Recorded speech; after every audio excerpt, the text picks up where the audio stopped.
Hello, hello. I'm Professor Enrique, and in this session, we're going to be looking at reasons for accounting diversity.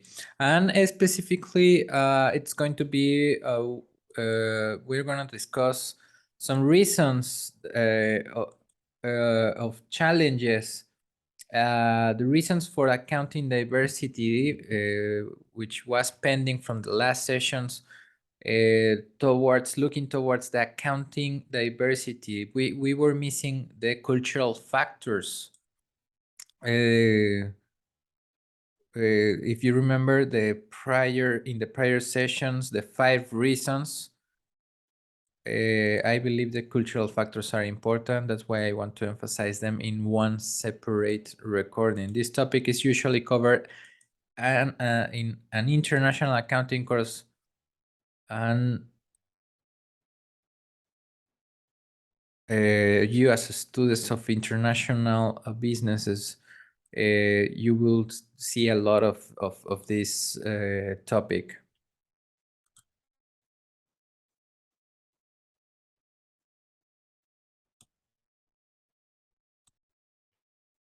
Now we have to understand that the culture shapes the way we think. Culture shapes the way we do business. Culture shapes the way we communicate in different cultures, or different countries have different cultures. Sometimes there's many cultures within the same country. Understanding the cultural dimension will help you understand how accounting rules are set up. So no, I'm not saying one culture is better than the other. Each culture is different. So I just want to let you know that understanding those cultures will help you understand how to communicate with other people. And that's the purpose of it. And the way you are raised and in a certain culture will influence the way you do accounting. So the sixth reason uh, uh, for accounting diversity is national cultures, and I don't like the word national. Just let me take out my pen. I don't like the word national. It's just I think it's exclusive, because within some nations there are many cultures. So just although it's national, cultures don't get hung on it. I'm national nomination. I'm national of this country. That's not really my cool. We're talking about each geographical area of many cultures. And to address this cultural aspect, we're gonna look at sets of cultural dimensions, okay? Which is Hofstede cultural dimension theory. It's a framework, for cross-cultural communication developed by this psychologist. He's a Dutch psychologist. He classified countries into 10 different areas. Hofstede is a Dutch social psychologist. He's a former IBM employee and professor of organizational anthropology and international management of Maastricht University in the Netherlands. He is well known for his research on cross-cultural groups. In IBM, he collected the data from the employees across the globe at IBM, and that's how who created these 5 cultural dimensions. And if you study international management, you might learn about them. Sometimes they say it's 4 dimensions. Sometimes you will see it's 5, but definitely we have 4. And the first dimension is individualism versus collectivism. And what does it mean to be individualism versus collectivism? Basically, it's a preference for loose or tight social fabric. Simply, this dimension focuses on the question about what people whether prefer a close net network, or people prefer to basically be by themselves, be individual, the individualistic, and then fend for themselves. Now, I can tell you, for example, the US versus Japan. Versus Japan. The US, in a greater degree, it's considered an aggressive society, and they thrive on success. They thrive on competition. They thrive on individualism. Japan, in the other side, they prefer collectivism. For example, in the US, we use a lot of I, like I. In Japan, they use we as a company, as a society, as a continent. There's nothing wrong with either order. Just this is so you understand this cultural dimension. Another cultural dimension is power distance. What is power distance? It's the extent of hierarchy accepted, or its egalitarian values are embraced in the organizations. Basically, it's the degree in which the less powerful member of a society accept and expect that how the power will be distributed unequally. For example, I'll give you maybe it will be an extreme example, but in South Korea,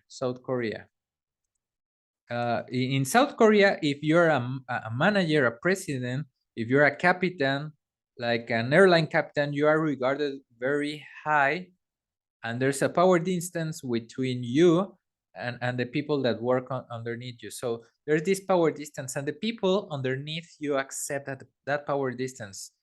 The case in point about the power distance is that one time there was a South Korean flight. I don't remember the flight or the flight number, but there was a crash, a South Korean crash, and what they did, what they figure out is that at the airplane crash, they study what happened in the cockpit, of the airplane from the black box, and what they did when they studied the communication in the black box, what they found out is that engineers who were on the plane, the co-pilot, they were warned by the pilot indirectly that something was not right, but they could not come out and communicate that information more forcefully. Why? Because there was that power distance. They kind of doubted themselves that since I'm an engineer, I'm a co-pilot, but the captains, the pilot that is captain knows better. So they try to communicate this information about the weather, but they did not do it forcefully, and that's what the black box showed. Versus in Sweden. In Sweden, basically the power distance is very low. They the managers and the employee, the prime minister and the regular citizens are very close, in the sense that there is no power distance in between.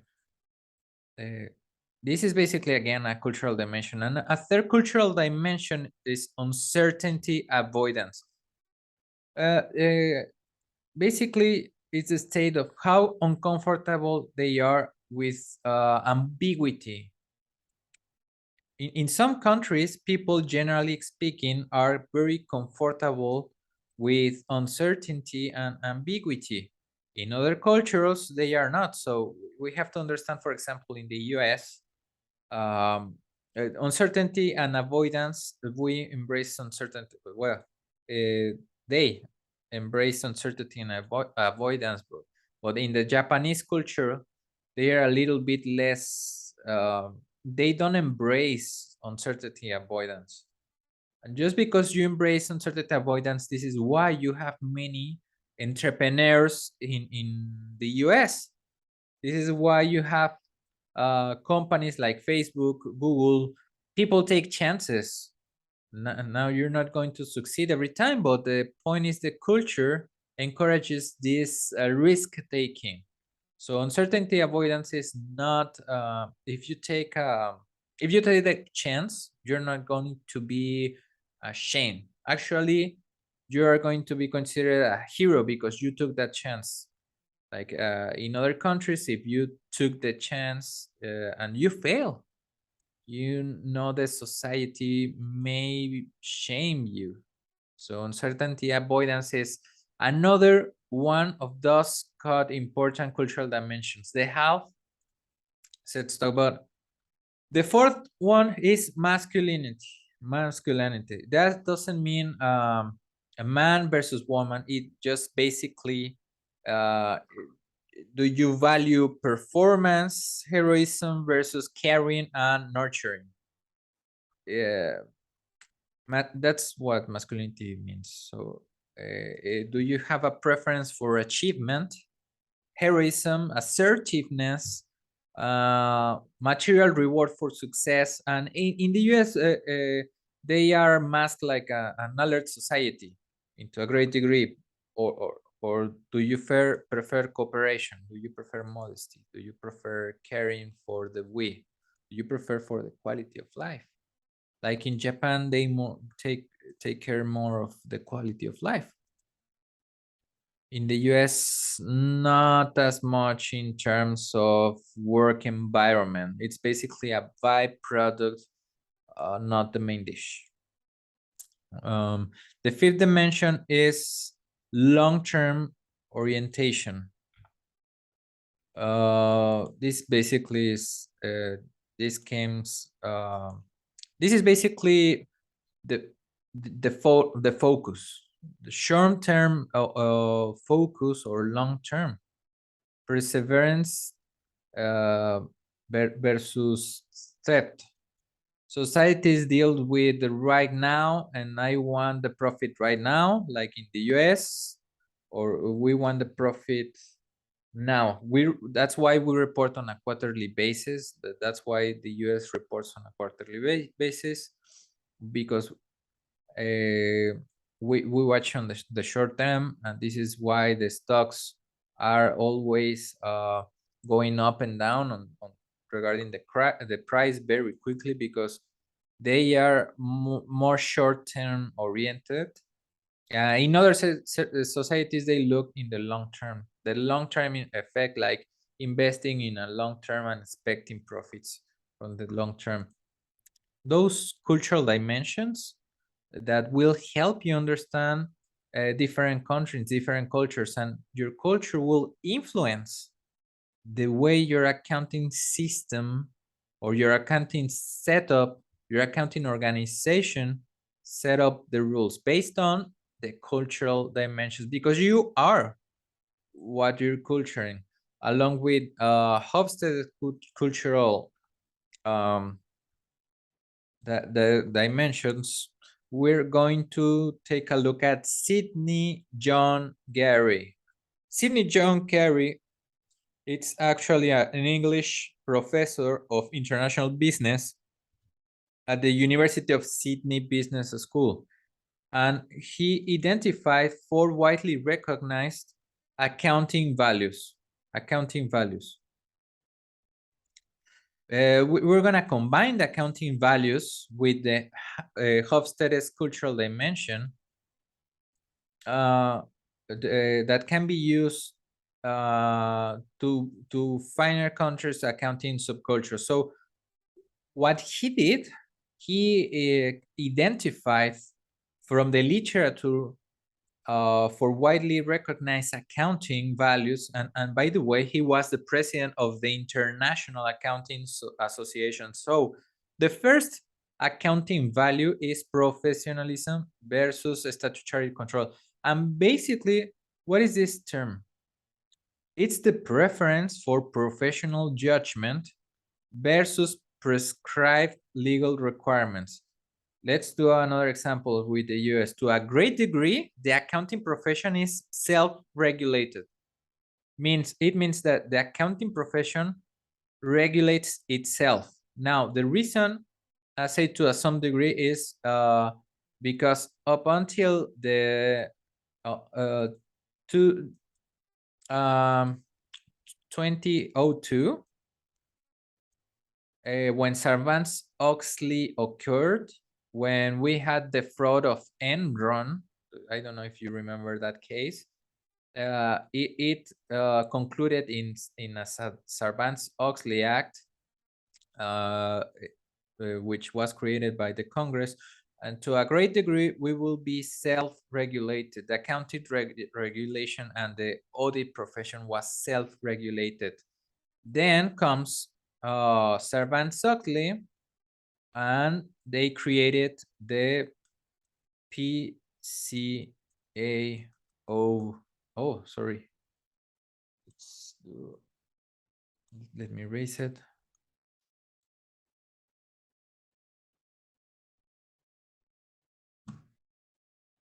It's the PCAOB,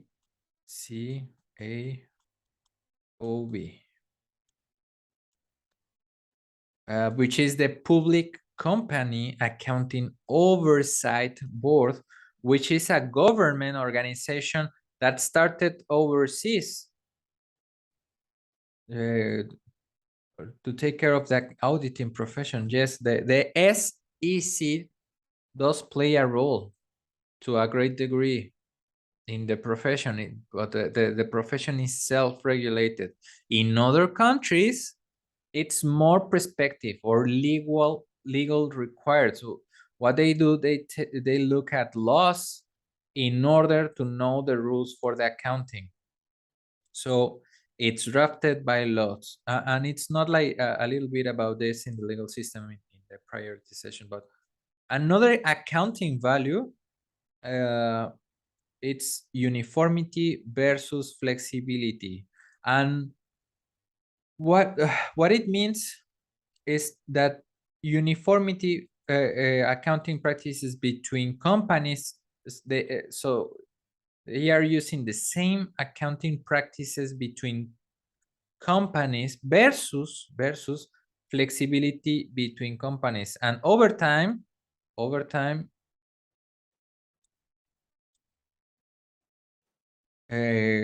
flexibility in according with perceived circumstances of individual company. So it's simply, you prefer that all the companies use the same accounting practices, or are you gonna allow flexibility for companies that have different circumstances? You allow the company to record, to recognize, to measure the transactions in a different way. So in some countries or in some cultures, they prefer uniformity because it's easy. It's all the same. We don't have to worry about it. And I'm gonna tell you, in the US, they have more flexibility. The way that you book transactions, it might be a little different depending on your industry, depending on the circumstances. So some accountancy, some countries, they value uniformity, and some they value flexibility. Conservatism versus optimism. What is our views of our business? Do you have a cautious approach, or are we risk taking? Are we more optimistic approach, or are we less optimistic or more careful, or we take cautious approach? Depending how we look at business, we set our accounting rules. So certain countries are more conscious again, and always mention the US because I'm familiar with the US, and Mexico is more related to the US, and we are more kind of towards the risk taking, although we have the concept of conservatism, still less conservative relatively speaking to other countries. The final value is the secrecy versus transparency. Do we value secrecy or do we value transparency?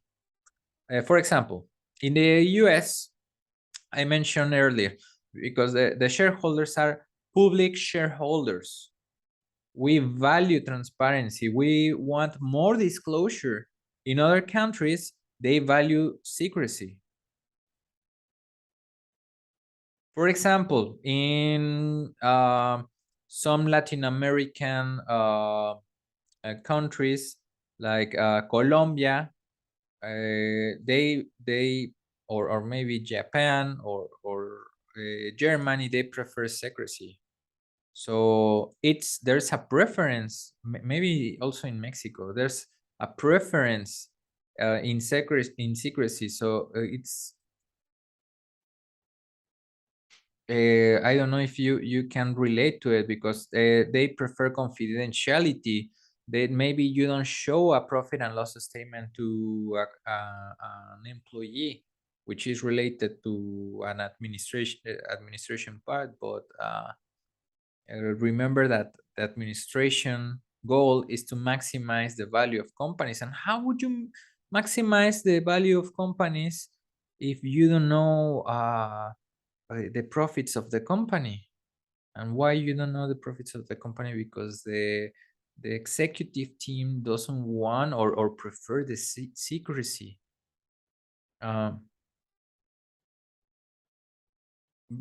Like in the US, they prefer the transparency. So the other thing that we are going to take a look is the values in conjunction with Hofstede cultural dimensions. So let me show you, okay? And what we will see is this. For example, let's talk about conservatism, and let's take a look at conservatism. What we will see that conservatism is a positively linked to end uncertainty, avoidance, and supposedly linked to long-term orientation. And hopefully this means or makes sense. When you are conservative, if your nature is conservative, if your cultural dimension is conservative, you are going to avoid uncertainty. You are going to have a strong tendency toward uncertainty, avoidance, because your nature is conservative. Also, you're gonna have more long-term orientation. You're looking at the long term. You're not looking for the quick result. And the opposite is true if you are less conservative. Like if you are less conservative. Oh, sorry again. Let me erase that.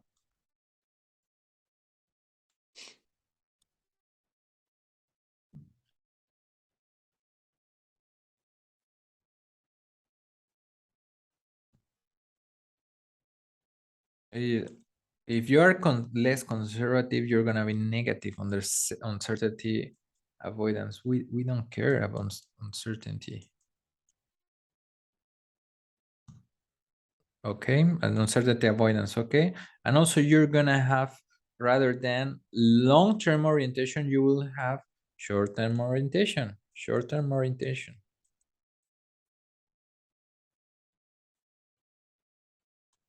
Let me erase this. And let's take a look at another one.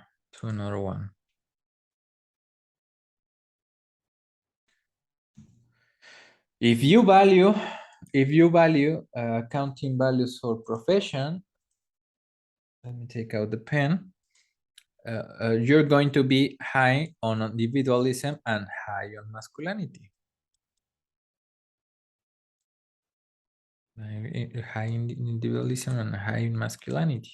Why? Because as an individual, you are self-regulated. You don't want somebody to tell you what to do. You do it as an individualistic point of view. So you don't want an organization. You don't want the legal system. You want to use your own judgment, and also you'll be high on masculinity. Again, you'll be being negative on the long-term orientation. Why? Because if you have high professionalism, you're looking for the short term. You're looking most likely for short-term results. When we look at secrecy as well, if you notice that if you're an accounting value, if your accounting values are of secrecy, you are positive on power distance. Why? Because power distance preserves the secrecy. Okay, so if you're up high, I know you don't need to know because you're down below. So there's a power distance. So secrecy will be high. And also uncertainty avoidance. Uncertainty avoidance, you don't want to be you don't want to have any ambiguity. You want everything to be clear in a sense of that there are certain things you need to know and others you don't know. So we want to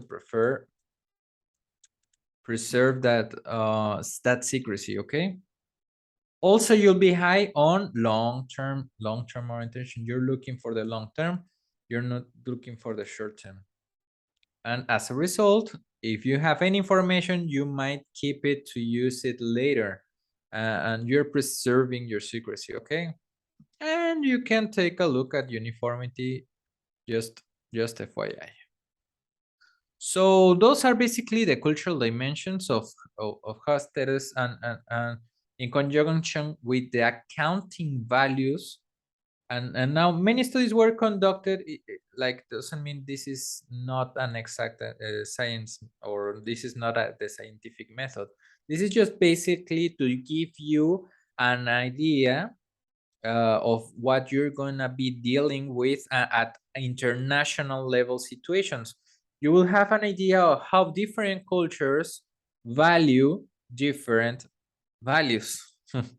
So and here the last thing is, just give me 1 second. um like how Anglo countries like the US or the UK, Anglo countries like US, UK, Canada, New Zealand, Australia, they are low on secrecy and low on conservatism. If you are low on secrecy, you are, oh, sorry, low on conservatism.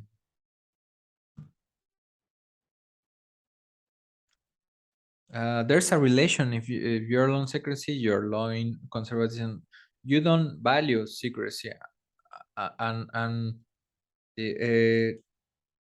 versus if you're going to the other extreme,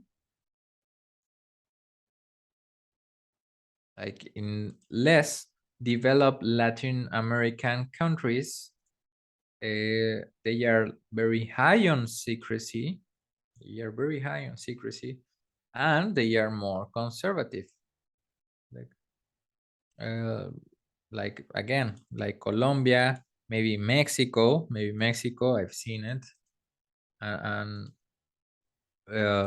like Japan, they are high on secrecy, but not as high as the Latin America, as they are more high on secrecy. And the same level of conservatism. So Nordic countries like Sweden, Norway, they are low on secrecy and low on conservatism. Again, just the reason that you're looking this is the reason you are being exposed to this. So you know that there are different factors that affect accounting, the fact of how we book transactions, and the cultural dimension plays an important role in how accounting rules are created, how accounting organizations, what they value, they're gonna value in their culture, and where their culture is going to be a factor into their institutions, into their accounting. So this is going to flow down into the way they do accounting. So hopefully you would appreciate the cultural factor and make sure you read the book for this topic. Thank you very much.